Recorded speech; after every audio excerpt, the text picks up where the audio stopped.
Hello, dear friends. This is Phone Support Channel. Before you start watching this video, please subscribe to the channel and give it a like. And also write your feedback in the comments if this video helps you, or if you have any questions. Thank you. In this video, I want to show and tell you how to disable the auto brightness setting on your iPhone.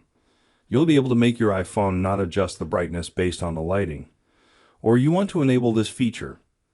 To customize it, you go into the settings of your iPhone and select accessibility.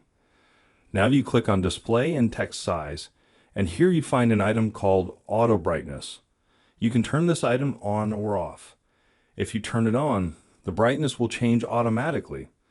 And if you turn it off, you can customize it yourself. As you can see, this is a very simple and quick way. Done. There is nothing complicated.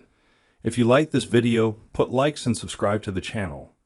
And also watch other useful videos on the channel. That was Phone Support. Bye bye. See you later.